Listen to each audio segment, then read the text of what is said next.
नमस्कार प्यारे बच्चों, मैं आपका अपना नितिन विजय फिर से आया हूं। जेई मेन 2022 अपना हो गया है खत्म और हमें पता पड़ने लगा है, आंसर कीज देखकर ये अंदाजा लगने लगा है कि हमें कितने नंबर आ रहे हैं या आने वाले हैं।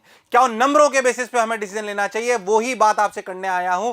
चाहे आपको कड़वी लगे पर दवाई तो आपको पीनी ही पड़ेगी, इसमें कोई शक वाली बात नहीं है। क्या करना है ध्यान से सुनिएगा, रफ्तार में सुनिएगा, अपने अनुभव के साथ यह बात कह रहा हूं। कड़वी लगेगी पर सच्चाई है, ध्यान से सुनिएगा। मैं बच्चों को दो कैटेगरी में तोड़ रहा हूं, वो बच्चे जिन्होंने जेई मेन 2022 अपनी 12th के साथ दिया है और वो बच्चे जिन्होंने जेई मेन 2022 12th के बाद एक साल ड्रॉप लेके दिया है, क्योंकि जिन्होंने एक साल ड्रॉप लेके दिया है उनके पास दोबारा कोई चांस नहीं है। तो पहले उनकी बात कर रहा हूं जिन्होंने इस साल 12th के साथ एग्जामिनेशन दिया है और उनकी क्या स्थिति, ध्यान से सुने। अगर आपके जेई मेन 2022 फर्स्ट इस वाले अटेम्प्ट में 200 से ऊपर नंबर आ रहे हैं, ध्यान से सुनो, कितने से 200 से ऊपर नंबर आ रहे हैं, तो भैया अगले सेकंड अटेम्प्ट की तैयारी छोड़ दो और जुट जाओ जे एडवांस में। 220 के ऊपर है पक्का, 200 और 220 के ऊपर है, पक्के से जे एडवांस में जुट जाइए। हां, जेई मेन दीजिए जरूर सेकंड अटेम्प्ट वाला, पर जुट जाइए जे एडवांस के लिए। जे एडवांस के सारे पीवाईक्यूज खत्म कर लीजिए, 44 इयर्स के, गड़बड़ बिल्कुल नहीं करनी है। सबसे पहले जे एडवांस के पीवाईक्यूज करने हैं, जे एडवांस के फुल सिलेबस टेस्ट करने हैं। हम भी हमारे जो बच्चे 200 के ऊपर वाले होंगे उनको यही सबसे ज्यादा कराएंगे। अच्छा सर मेरे नंबर तो सर 150 से 200 के बीच में आ रहे हैं, अब मैं क्या करूं?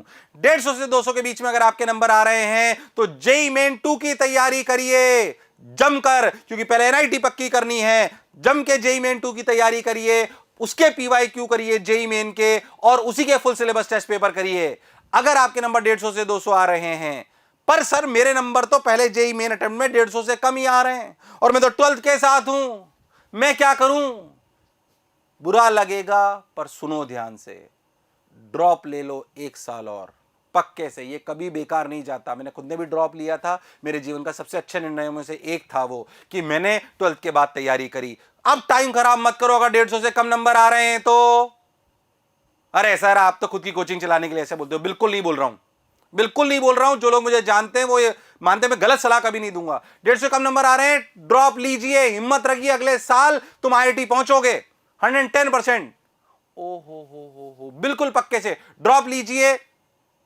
अगर कोटा आ सकते हैं मोशन में, बहुत बढ़िया बात है।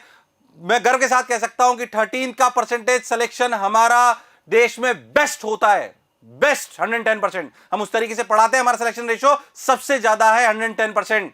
मैं आपको दावे के साथ ये बात कह सकता हूं। उसके बहुत सारे कारण हैं, उस पर मैं अभी नहीं जाना चाहता हूं। पर सर हमारे पास तो कोटा आने का पैसा ही नहीं है। कोई बात नहीं है तो अपने शहर में रह के तैयारी करो। वैसे जिन बच्चों को लगता है कोटा बहुत महंगा है, उनको मैं बता दूं कि ऐसा भी नहीं है कि महंगा तो है थोड़ा बहुत, पर आप अगर थोड़ा बहुत अफोर्ड कर सकते हो तो हम आपको सस्ते हॉस्टल दिलाने में मदद कर सकते हैं। फीस में भी जो हम कर सकते हैं वो हम जरूर करेंगे, आप विश्वास मानिए। पर फिर भी आप अफोर्ड नहीं कर सकते, अपने शहर में रह के तैयारी करिए। बहुत सारे तरीके हैं, लोकल कोचिंग हो सकती है, हमारा सेंटर हो सकता है, या आप कोई ऑनलाइन तरीके से कर रहे हो। हाँ, सेल्फ डिसिप्लिन ज्यादा रखना पड़ेगा, पर करिए जरूर। ऐसा नहीं मैं इसे बुलाने के लिए आपको यहां पे काम करो, करिए जरूर। ये गड़बड़ मत करना कि नहीं करेंगे। और यहां आ सकते हो तो हम आपको बेस्ट सुविधाएं मिनिमम कॉस्ट में भी दिलवाने का प्रयास करेंगे। और आपको अफोर्डेबिलिटी है तब तो कोई चिंता ही नहीं है।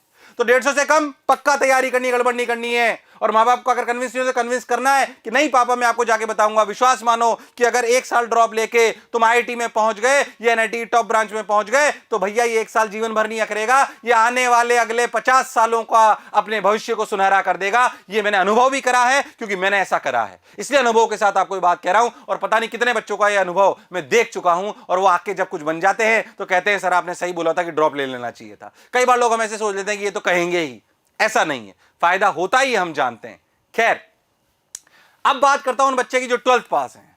12th पास में अगर फिर से जिनके 200 से ऊपर नंबर है, जे एडवांस में जुट जाइए। 200 220 के ऊपर नंबर है, जे एडवांस में जुट जाइए, गड़बड़ मत करिए, जे एडवांस में जुट जाइए और पीवाईक्यूज करिए जो मैंने अभी बोला, 44 इयर्स के, और फुल सिलेबस पेपर करिए अब, और सवालों के थ्रू ही रिवीजन करिए 110%। क्योंकि अगर आपके जेईई मेन में 200 के ऊपर नंबर आ रहे हैं तो इसका मतलब थ्योरी तो आपकी काफी क्लियर है। अब आपको सवालों के थ्रू अच्छे अच्छे सवाल करने हैं और उनके थ्रू ही रिवीजन करना है।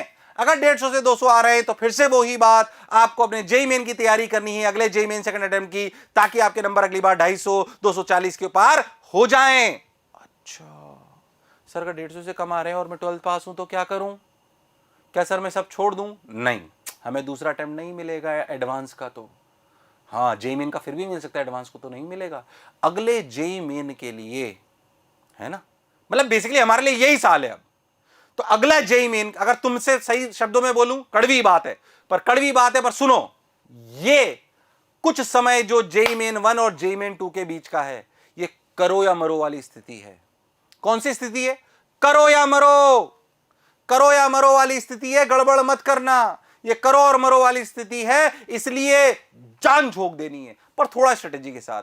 मैं पहली बात, ये वही कर पाएगा जिसने थोड़ा बहुत पढ़ा है। मैंने पढ़ा तो था, पर मैंने नंबर बहुत कम आ रहे हैं, इसका मतलब कोई सिली मिस्टेक कर रहा हूं। पेपर को ढंग से एनालाइज करो, अपनी कमियों पे काम करो, समय है कम, 16-17 घंटे पढ़ना पड़ेगा। विश्वास मानो, मैंने ऐसे बच्चे देखे हैं। मैं ये नहीं कहता कि जिस बच्चे के 80 नंबर आए थे उसके अगली बार 290 295 आ गए, ऐसा बच्चा मैंने नहीं देखा, पर मैंने ऐसे बच्चे देखे हैं जिनके 80 नंबर आए हो पहले जेई मेन में और अगले में 210 215 नंबर आए हो, ऐसे बच्चे मैंने देखे। मैं मानता हूं कम होते हैं, पर देखें। अगर ढंग से उन्होंने करो या मरो की स्थिति को समझ के अपनी कमियों पे काम कर लिया। कमियों पे काम करना है। किस पे काम करना है? कमियों पे। और नेगेटिव थॉट्स को अलग रखना पड़ेगा, तभी ये तुम कर पाओगे। ये मिरेकल तुम कर सकते हो, ऐसे बच्चे हमने देखे हैं। मैं आशा करता हूं आपको मेरी बात समझ में आई होगी। कड़वी कही, पर कोई बात नहीं, कभी कभी बच्चों को कड़वी बात बोलनी पड़ती है। थोड़ा गुस्से में भी बोला हो तो परेशान मत होना, पर तुम्हारे भले के लिए ये बात कह रहा हूं। अगर मोशन कोटा में भी आप आना चाहते हो तो बहुत सारे बैचेस हमारे हैं, उनको आप नीचे लिंक्स पे देख सकते हो, उसको आप पूरी डिटेल्स ले लीजिए। हम वन ऑफ द बेस्ट, नहीं बेस्ट सिलेक्शन रेशो हम देते हैं, ये हम जानते हैं, और हम इतने सालों से उस काम को कर रहे हैं, इसलिए अनुभव के साथ कर रहे हैं। खैर, मैं आशा करता हूं कि आपको जितनी भी सलाह मैंने अभी दी है उसका आप अनुसरण करोगे और जीवन में जरूर सफल होगे। व्यक्तिगत रूप से मेरे से और मोशन परिवार से इतना प्रेम बनाए रखने के लिए बहुत बहुत धन्यवाद। Thank you.